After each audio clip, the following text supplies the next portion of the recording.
Alright, in this video, I'm going to recommend a bunch of 1980s movies. This is the list, my list of the greatest 80s movies you've never heard of.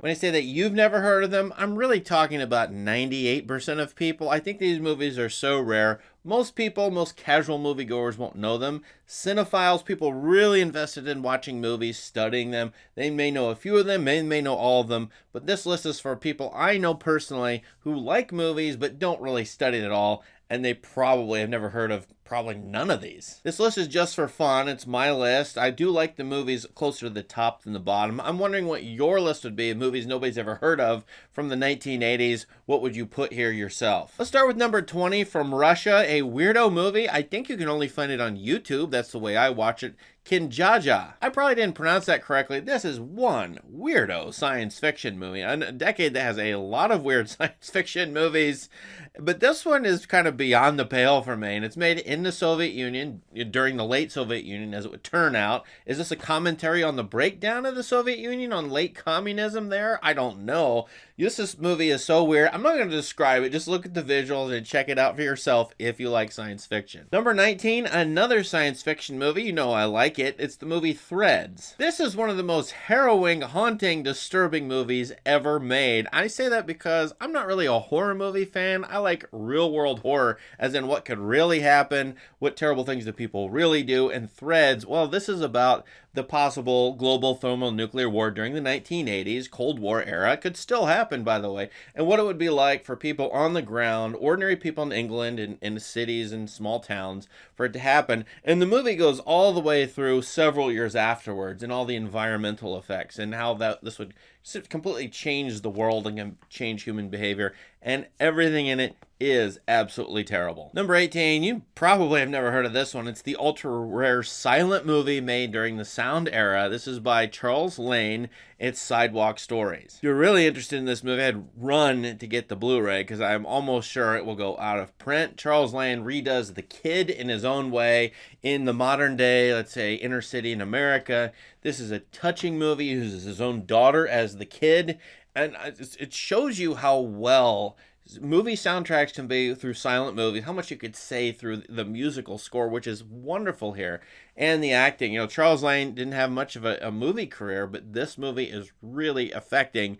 You gotta know, you gotta like black and white and silent movies, but even then, you may still appreciate it if you've never seen one. Number 17 comes from a filmmaker who has two movies on this list. One of the weirdest filmmakers. He's sort of doing I Spy books. He's a very clever guy who mixes a lot of a wide variety of subject matter, and most of it most people don't know about. This is Peter Greenaway from England. And in this movie, The Belly of an Architect, I really love this movie in a lot of ways. Brian Dennehy is the American actor. He plays an architect who goes to Rome, and he doesn't fit in, pun intended and not, because it shows his belly a lot, in Roman society, among Roman artists who are into architecture. It basically describes nothing about the movie, but Greenaway's style, aesthetic, his approach to his subject matter. I think this is a really good movie, even to start with, because it does have a storyline. I think Dennehy is a nice contrast, really grounds, Greenaway's crazy visuals, unusual visuals. I would compare Greenaway to Tati, and then he's got, when you see one of his movies, like 5 minutes of a movie, you know who made it. So this one might be worth trying. It's a rare one people don't know about. I really like it. Number 16, this one comes from Criterion. People might know this one if they like Talking Heads, David Byrne. It's the movie True Stories. I'm really only putting this up here because I am in love with the visuals. This is a very strange sort of fictionalized documentary sort of. I have no idea what this movie is. It's kind of a musical, but the Blu-ray version, the remastered version by Criterion, is absolutely spectacular and needs to be seen on a big screen. And, if you like anything by Talking Heads, anything at all, like one song, I think this movie is probably for you. Number 15, we're going to do a director I've always strongly recommended on this channel, Aki Kaurismäki. Sorry if you mispronounce your name, you're Finnish. And this is the movie, actually two movies. I could do all of his movies. Leningrad Cowboys Go America. He also made the Proletariat trilogy. Two of those were in the 80s. The one I really like is Shadows in Paradise. Also, Ariel is good. But Leningrad Cowboys Go America is a very another strange musical style movie where a bunch of a Soviet rock blues band goes to America and tries to tour around even though nobody knows who they are. I think this is like Kinzaza, the number 20 movie on this list. It has a very bizarre sense of humor. I think it's more accessible though. I even think teenagers, I've predicted this. Like if you show this a number of Gen Z teenagers, they might get it and might like it. I'm not sure about that. I really think this movie is funny, though, and very quirky. Number 14 is a movie I think is overrated. The 80s, or especially the early 80s, a period of dark children's fare, if it's even children's fare. There's a lot of movies, Never-Ending Story, Return to Oz, Black Cauldron, The Labyrinth. You can go on and on with these movies, but in 1988, Paperhouse by director Bernard Rose. I really, really like this movie. In fact, I rate it a lot higher than people on Letterboxd.com. I think this movie has great visuals, a great dream world. A girl is essentially drawing, little scribbles on paper, and those drawings sort of come to life. She goes into them and sort of has that fantasy reality aspect to it, the dual nature of them. I think this movie is really, I don't know if it's for kids, but it's really affecting, and it's Guillermo del Toro-like. I have no doubt he likes this movie. Go try it and see if you like it too. Number 13, one of the best stars of the 1980s, Gerard Depardieu. A lot of great movies. He's up there in my number 1, by the way. But this is The Return of Martin Guerre. Kind of late medieval tale, maybe early modern, based on a real story about a guy who, in a small village, I think in France, forgive me if I'm wrong, he goes off to war. He comes back, but it's several years later, and he seems to be a different guy, and people aren't sure if this is the real Martin Guerre or an imposter, although his wife accepts him back. I love the premise of this movie, being able to change your identity, perhaps, or not being known as a person, especially in a time and place where there's no recordings and photographs. People rely on memories. Can we really remember who people were if they go away and come back? It's a really interesting movie, and I'm sure it works actually well in a medieval or early modern history class. This movie would work pretty well in that, so I recommend this one. Speaking of other fantasy movies and weird personal identity movies, my number 11 comes from East Asia. Now, you'll have to forgive me. I don't know enough about East Asian cinema to really sort of fill out this list with these kinds of titles, but I know that Hong Kong is going strong in the late 80s. Here's one by Rouge by Stanley Kwan. It's a ghost story, ghost movie. It's way better than that movie Ghost, in my opinion. I think this is excellently shot, well directed. Every scene, every composition is fantastic in this. It all goes to a good story. I think this is a very good movie, well deserving of its place in the Criterion Collection. My number 11 movie, lots of teenage movies in this decade, a lot of terrible ones, but I like the very good ones, and I think this is one of the best, although it's one of the darkest, River's Edge. This is a story, I think, based on a true story. I think the movie says that, where a bunch of teenagers find one of their friend group dead by the side of the river, and they know who did it, but they don't report it to anybody, including the police. This has a lot of really poignant social commentary, if you want to get into that, but just the giant question of why this group wouldn't report on the murder. And then you got a wild performance by Crispin Glover, which actually kind of fits the movie, and a young Keanu Reeves, Ione Skye. They're great in this. This is one of the best high school movies of the 80s, which means it's one of the best American movies, I think. Number 10, I already mentioned this guy, Peter Greenaway, his first feature. I think it's his first feature. It's first well-known feature, The Draughtsman's Contract. I like this movie in comparison to Barry Lyndon by Stanley Kubrick. I think it comes out of that, was sort of a response to it.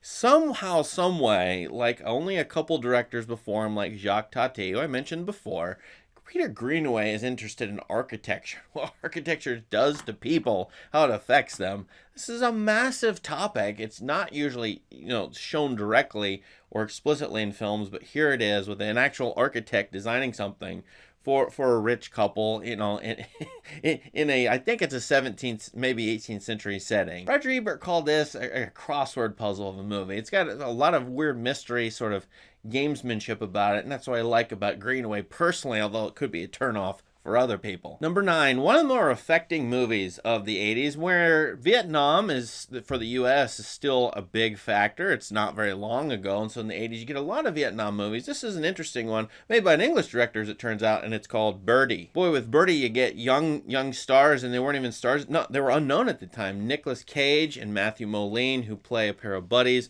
before Vietnam, and we see them after Vietnam. One of them's catatonic, the other one's come back from the Vietnam War, and he's wounded, and we get sort of moved between the before and after of their lives as high schoolers and then as men who have One of the men has gone off to war. So the story is really well done, but this has one of the more striking painterly compositions of anything in this decade. All the compositions are painterly, I should say. And then the ending, this has one of the most striking endings of any movie I can ever think of. It still got me thinking about it months later. I mean, I don't know what to do with it. I think I really like it. It's going to drive you nuts. You're going to rejoice in it. I don't know. Like, it's an interesting movie with a Peter Gabriel soundtrack. Check it out. This is worth watching. Number 8 has several people who I think I really like. Melanie Griffith, Jeff Daniels, and director Jonathan Demme here in a late 80s movie. Kind of a romantic screwball comedy, but very weird. A little bit kinky. It's Something Wild, which is in the Criterion Collection. You know, Jeff Daniels is fantastic in a lot of movies. The Purple Rose of Cairo the year before this with Woody Allen in this movie. Melanie Griffith, this might be her peak.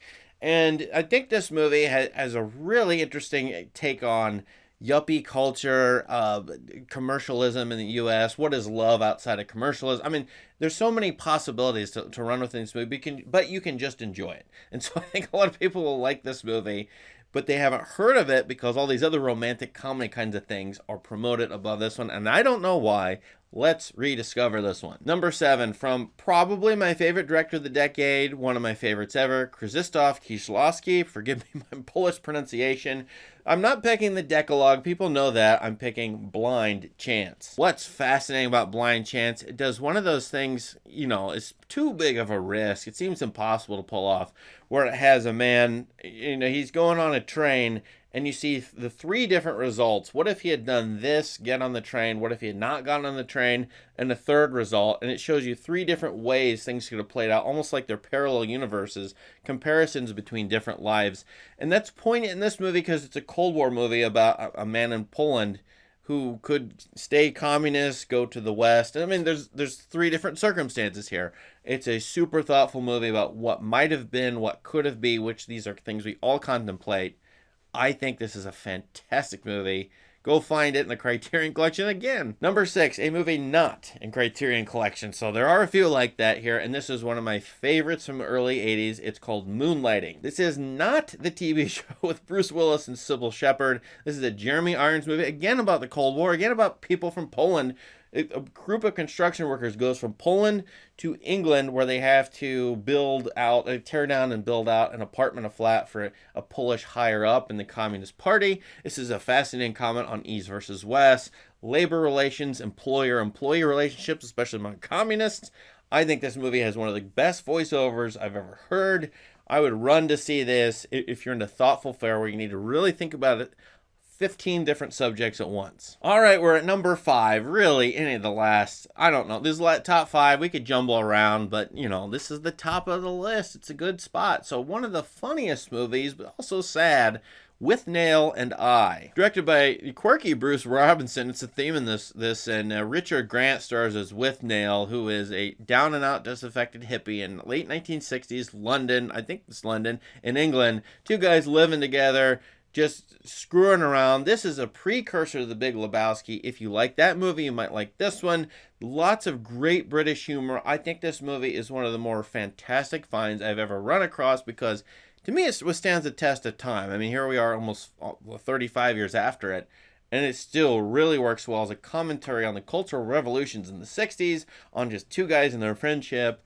It is hilarious. You need to have some subtitles probably to put them on to get what they're saying, but I think this is one of the best movies of the decade, period. Speaking of best movies of the decade, we are in that territory, but yeah, we're still in movies I think some people have never heard of. Michael Haneke's The Seventh Continent, one of the best debuts I have ever seen. Haneke's first movie here, Seventh Continent, is about consumer culture, bourgeois culture, like a lot of these movies on this list are, and they have different points of view. This is based on a true story. It's really sad, but I don't want to give anything away. You really need to go into this movie cold turkey, knowing it's going to be cold, distant, and thoughtful, and have great compositions, but also really want to comment on a number of things about ennui, lack of tradition, I mean, everything under the sun regarding our own personal lives. And so I find this movie to be absolutely horrible, but really fascinating, and it's worth watching, at least for some of you. Number 3, I mean, I really can't believe I hadn't heard of this movie until I started looking into the 1980s. I don't know why. Sidney Lumet is very famous for a number of his movies, Network, Dog Day Afternoon, 12 Angry Men, blah, blah, blah. But Prince of the City, this could be one of his best movies, maybe his best. You know, Martin Scorsese, I think so. And this movie is, it has a typical setup where it's a cop who is doing dirty work and then he's asked to narc on his other fellow cops. This is a gritty New York City movie, and he's torn and should he do this and all this kind of stuff. But I think this is a very thoughtful movie about social, political, justice issues, guy's personal psychological damage. Should you betray your friends for various causes? I mentioned Scorsese because I'm pretty sure he watched this movie like 15 times in order to do his best work in the 90s. I'm not saying he won up this movie, but there are parallels here with Goodfellas and with Casino and a bunch of other movies like that. So I strongly recommend this movie for people who like that sort of fare. Number 2, we're really high up. We're in some of the best movies of the 80s territory, is Mephisto. Just when I think I'm done with movies that take place during, Nazi Germany's, horrible time period and about people in that, I think this movie is still thoughtful. It's about an actor who wants to rise up in, his country. This is Germany, pre-World War II and then during World War II.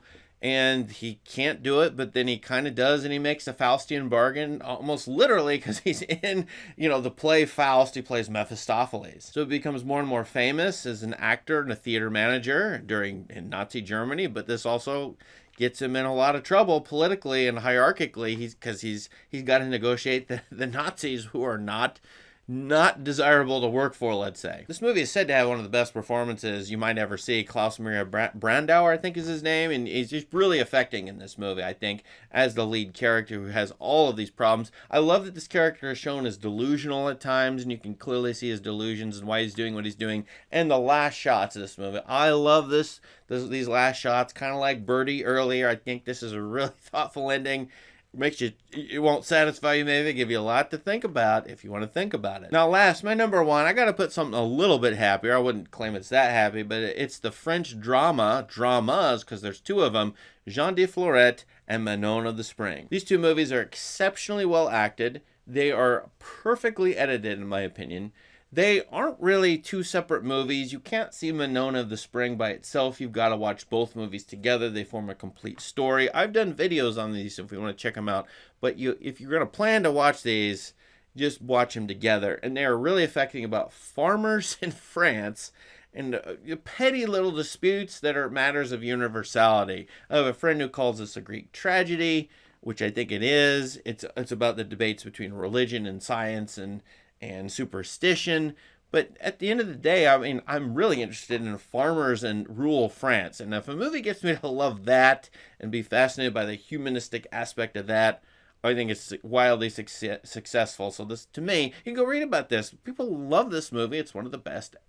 I think it's one of the best movies ever, one of the best of the decade. I think I can definitely say that for sure. Now, how many of these movies have you seen? Have you heard of? I'd love to know, see if I've got it right, whether these were movies people hadn't heard of. And what is your list? Movies no one knows about, very few people know about. Give us your list. Let's peruse the comments and get more recommendations, because that's what this video is for. Please subscribe to this channel for more great content. Thank you. Have a great day.